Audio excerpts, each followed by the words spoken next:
Olá, meus amigos. Deus abençoe a vocês e que, enquanto nós estamos falando, ensinando a palavra de Deus, que o Espírito da palavra venha sobre todos os que a aceitarem. Com licença. Então, que a palavra, o Espírito da palavra de Deus venha sobre todos os que são humildes de espírito. Então, que você seja abençoado no dia de hoje. E não só no dia de hoje, mas por toda a eternidade. Mas seja mesmo. Que o meu Senhor, o Espírito Santo, o mesmo que abriu a minha mente, o meu entendimento, que me libertou, venha sobre você e faça, no mínimo, o mesmo que Ele fez e tem feito comigo. Nós temos falado muito sobre a paz. Não há paz de espírito se não houver fé. Só a fé sobrenatural, a fé inteligente, a fé que se apoia exclusivamente na palavra de Deus, nos dá o direito de ter paz, paz com Deus, sobretudo, paz com Deus. Então nós temos paz com Deus por meio da fé. Isso é glorioso demais, porque eu não preciso de fulano, beltrano, cicrano. Eu preciso apenas de mim mesmo para ter essa paz. Para ter a paz que inunda o nosso ser e faz-nos viver em paz. Ainda que os problemas surjam, as tempestades, as tribulações, as situações difíceis, mas Jesus disse, tem de bom ânimo, eu venci o mundo, e eis que estou convosco todos os dias, até a consumação dos séculos. Então, são palavras que fortalecem a nossa fé, que carregam para dentro da gente uma fé viva, inteligente, capaz de suportar e ultrapassar todas as barreiras e dificuldades. Mas falando de paz, uma das palavras que Jesus falou sobre a paz é o seguinte, lá no Monte das Bem-aventuranças, você já deve ter lido isso muitas vezes, mas talvez não tenha se apercebido da grandeza dessas palavras, da grandeza delas. Jesus disse assim, antes de eu falar que Jesus falou, eu quero confessar para vocês que eu tinha uma curiosidade imensa de saber por que, meu Deus, porque muitos são chamados e poucos são escolhidos. Por quê? Por que que nem todos conseguem entrar pela porta estreita, né? O caminho estreito, a porta apertada? Porque nem todos. O Senhor não quer a salvação de todos, o Senhor não veio, o Senhor não morreu por todos, porque nem todos foram chamados também. Só muitos foram chamados, mas dos muitos chamados, apenas poucos foram escolhidos. Por quê? Por quê, meu Deus? Por que que uma pessoa, por exemplo, está conosco há tantos anos, fazendo o que aparentemente é certo, vivendo na retidão, vivendo na santidade, e de repente essa criatura vira a cabeça e não quer saber de mais nada, quer viver a vida dela e etc, etc, etc. Por quê?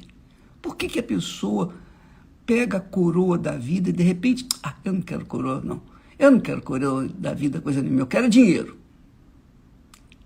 Infelizmente, essa é a situação de muita gente.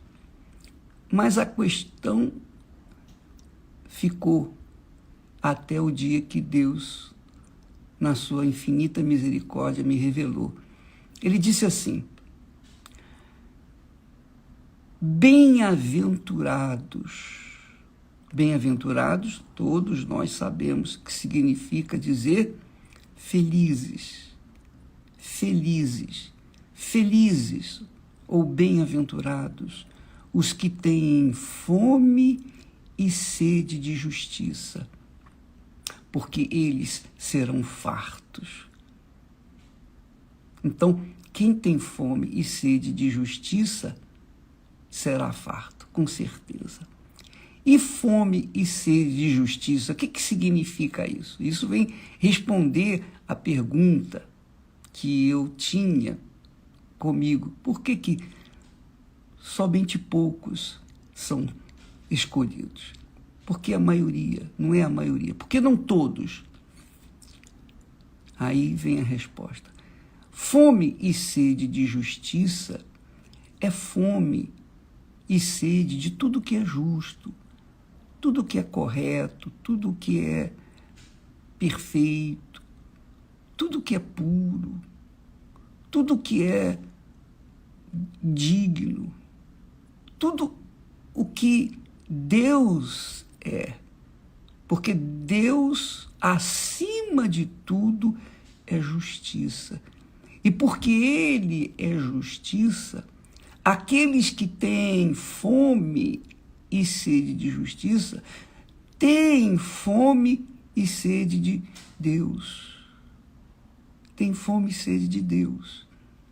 Às vezes a pessoa, coitada, ela foi jogada no mundo, nasceu sem pai, a mãe não sabe quem é, a mãe é o mundo. Essa é a realidade. E essa pessoa, essa criatura é jogada no mundo de qualquer maneira. E aí o mundo vai tratar dela, o mundo vai criá-la para fazê-la sofrer, apenas sofrer. E ela vive uma vida desregrada, uma vida no pecado. Ela não sabe o que é santidade, ela não sabe o que é justiça, ela não sabe o que é ter uma família, o referencial de um lar. Ela não sabe disso.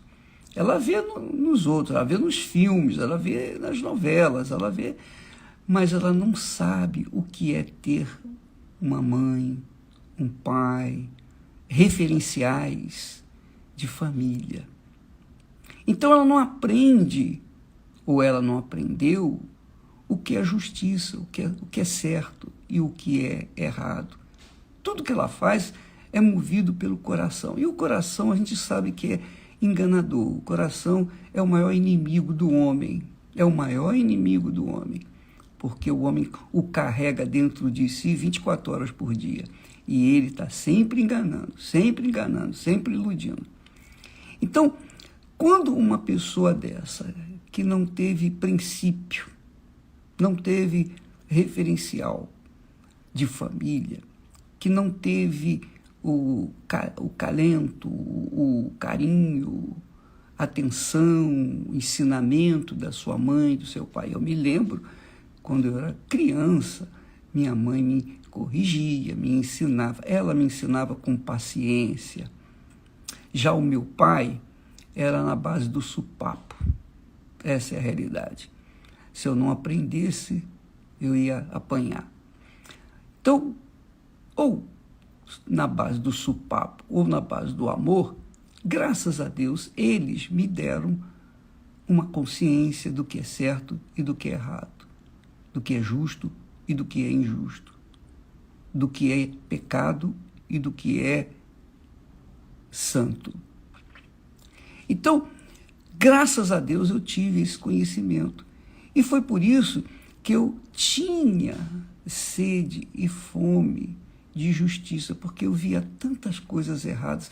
Uma vez que eu tinha conhecimento do que era certo e eu via as coisas erradas, eu falava assim, puxa vida, isso não está certo, isso não é justo, puxa vida, isso não é digno. Enfim, eu tinha as minhas aspirações pela justiça.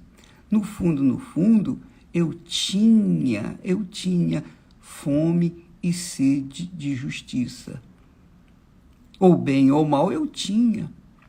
Aliás, não somente eu, todas as pessoas recebem, quer na sua infância ou na sua adolescência, quando ela vai para o exército, ela aprende, por bem ou por mal, vai aprender o que é certo, o que é justo e o que é errado, o que é injusto. Então, todos, de certa forma, temos essa consciência do que é justo e do que é injusto. Isso todos têm, todos sabem disso. Todos. Somente os animais irracionais, que só têm alma, não têm espírito, o animal obedece, o animal sabe obedecer, sabe atender à voz do seu dono, digamos assim, é educado, etc. É uma beleza um animal assim. Mas porque ele aprende com o seu dono. Mas o homem não. O homem já nasce com uma consciência do que é justo, do que é errado, e ele vem descobrir isso já na sua idade infanto-juvenil, não é? Então, Jesus está falando aqui que os que têm fome e sede de justiça serão fartos. Quer dizer, vão conhecer a justiça, vão ter acesso à justiça. Infelizmente, muitos que um dia tiveram acesso à justiça, foram libertos dos seus demônios, das suas vidas desgraçadas e foram levadas ao reino de Deus. Essas pessoas, com o decorrer do tempo, abandonaram a fé, deixaram de ter fome e sede de justiça para ter fome de dinheiro, para ter fome de sucesso, para ter fome de posição social, para ter fome do que o mundo oferece. O mundo oferece tudo aquilo que lá na frente vai nos fazer mal. Então, as pessoas, todas as pessoas, mais cedo ou mais tarde, têm consciência do que é justo, do que é injusto, do que é certo, do que é errado.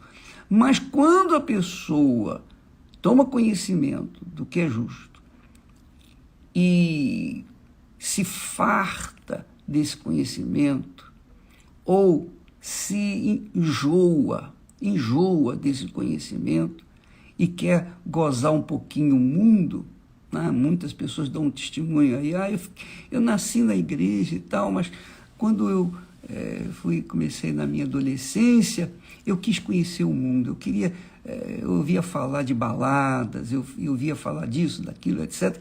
Eu quis experimentar.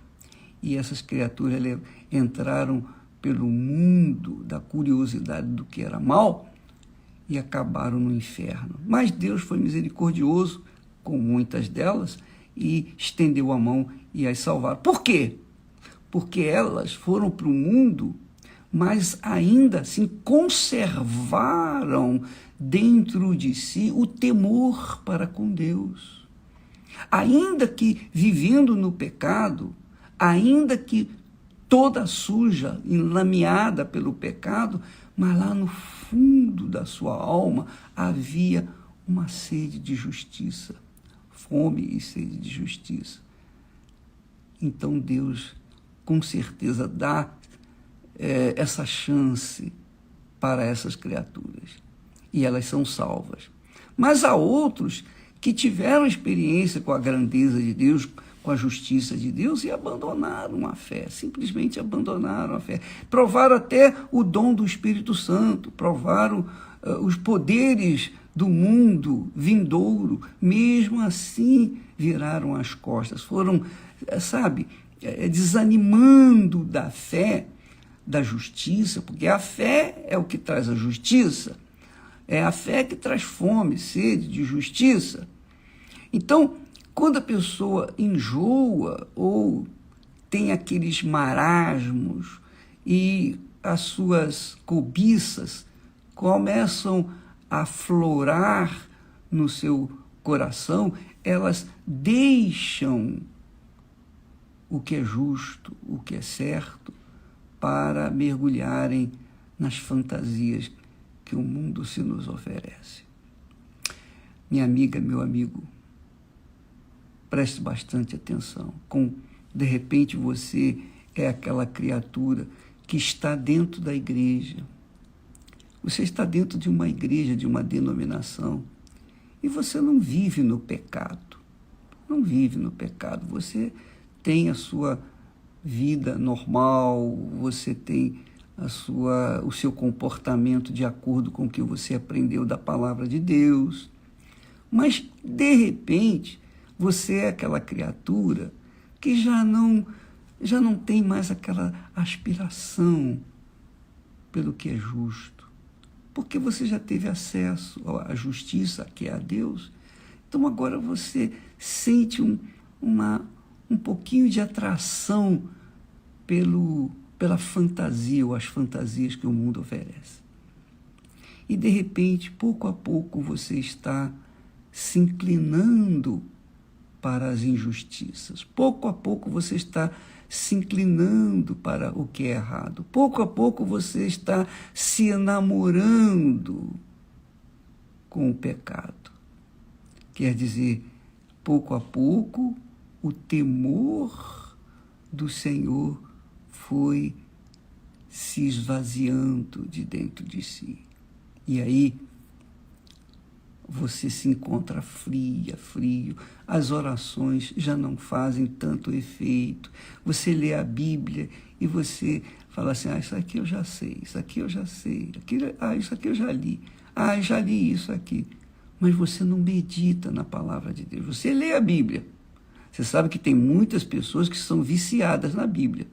Os viciados na Bíblia são aqueles que leem, conhecem a Bíblia de ponta a ponta, mas não meditam na palavra de Deus. Porque quanta riqueza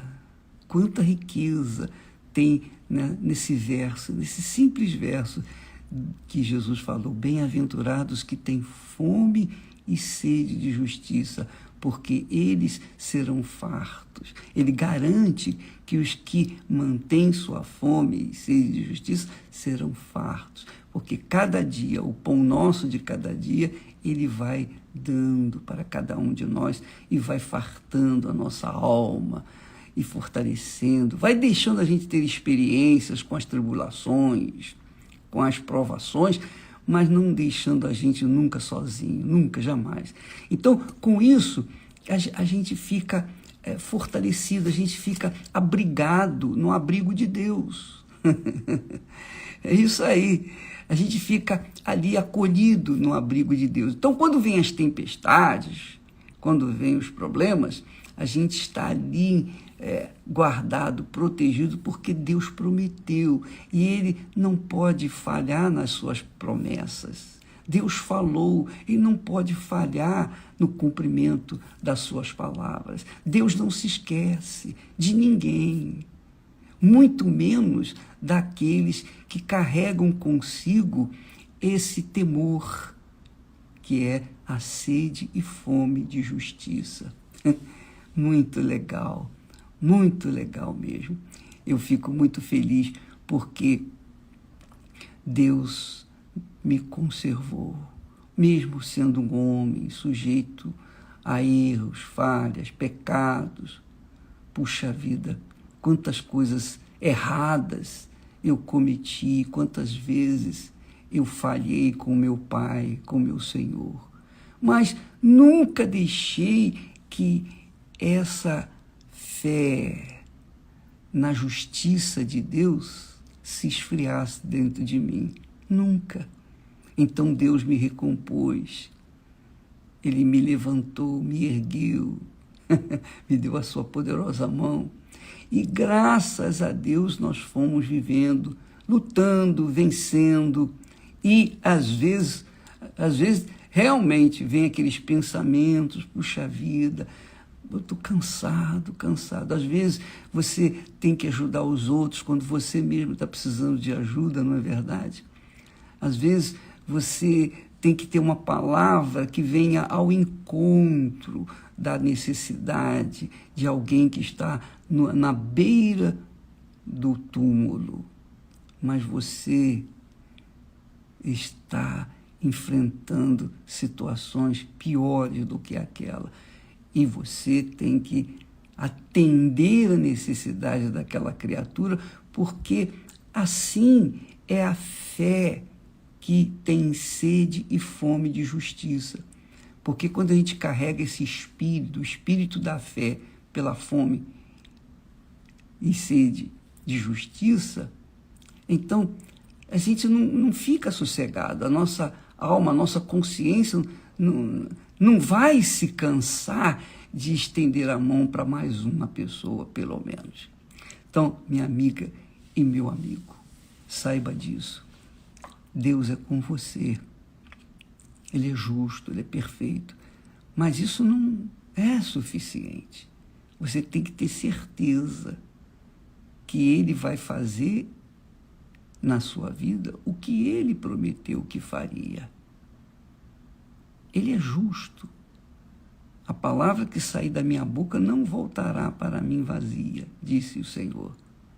Então, aquele que tem sede, carrega consigo essa sede e fome de justiça, essa pessoa vai ser satisfeita. Vai estar sempre satisfeita, porque o Senhor vai vir ao encontro dela. Por exemplo, nesse momento aqui, enquanto nós estamos falando, eu tenho certeza que muitas pessoas estão refletindo e dizendo: é verdade. Poxa, o Espírito Santo está falando comigo. Eu abandonei o meu primeiro amor e eu sei disso. Eu não sei como voltar. Eu só não sei como voltar. Mas preste atenção, no dia 4, e essa é a razão dessa Santa Ceia do Desafio. A Santa Ceia do Desafio, a Santa Ceia que nós teremos no dia em que se celebra a Páscoa, essa Santa Ceia vai mudar a sua vida. Vai, pode ter certeza disso. Se já não mudou antes, vai mudar a sua vida. Por quê? Por que eu digo isso? Porque eu estou convidando e convocando apenas os sedentos, apenas os famintos, aqueles que têm sede e fome de justiça. Então, quem não tiver sede e fome de justiça não vai vir. Eu sei que vão vir muitos ex-pastores, ex-bispos, ex-obreiros, ex-isso, ex-aquilo, ex-tecladista, enfim, vão vir muitos, porque eu sei que no meio de muitos que estão perdidos por aí, tem aqueles que são ex e que conservam ainda uma chama, ainda que uma pequena chama dessa sede e fome de justiça. Então, essas pessoas que vierem participar dessa Santa Ceia, porque essa Santa Ceia vai envolver um juramento, vai envolver muito mais do que comer um pedacinho de pão, beber um pouquinho de suco de uva. Vai envolver a entrega total, vai envolver o sacrifício total, vai envolver o que nunca envolveu ainda na vida daqueles que estão caídos e que estão prostrados. Jesus disse que é melhor que a pessoa seja fria do que morna, porque o morno, junto com os que estão quentes, está frio. Mas o morno, junto com os que estão frios, se acham quentes e estão mornos.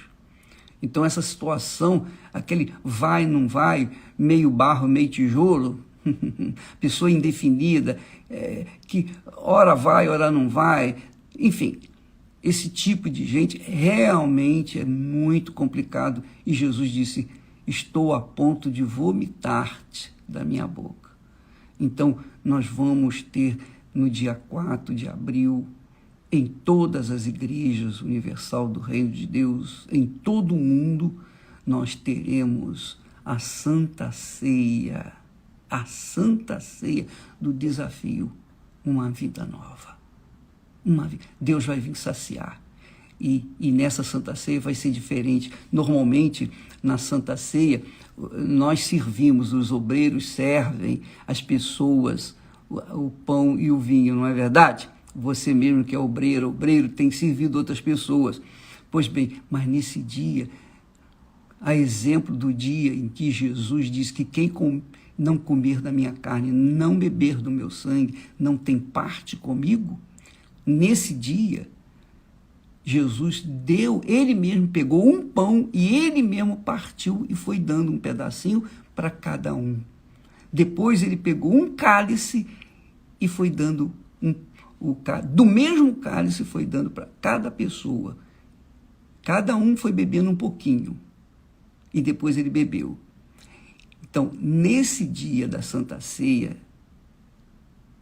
nós teremos o próprio Espírito Santo, o próprio Espírito de Deus servindo você os elementos. Você vai lá no altar e lá no altar você vai pegar um pedacinho de pão, um pedacinho ou um pouquinho de suco de uva, representando o pão, ou representando o corpo e o sangue do Senhor Jesus. Então, você vai pegar aqueles elementos, vai levar para o seu local, para a sua cadeira, para o seu assento, esperar que todos nós venhamos participar juntos. Você mesmo vai receber do próprio altar, do Espírito do altar. O Espírito Santo está no altar, você sabe, está sempre no altar. Então, naquele momento, quando você jurar pela sua vida, jurar a sua própria vida, você não pode jurar por nada nesse mundo, mas pela sua vida, você tem o direito de jurar, está aqui, eu empenho a minha palavra e vou deixar o meu pecado. Eu vou deixar as baladas, eu vou deixar a prostituição, eu vou deixar as mentiras, os enganos, eu vou deixar as cobiças, eu vou deixar tudo que eu sei que está me impedindo de ter a plenitude do Espírito Santo em mim e ter uma comunhão íntima com Ele até a sua volta, a volta do nosso Senhor Jesus Cristo. Então, minha amiga, meu amigo, mantenha essa chaminha acesa que você tem aí, porque no dia o fogo vai descer.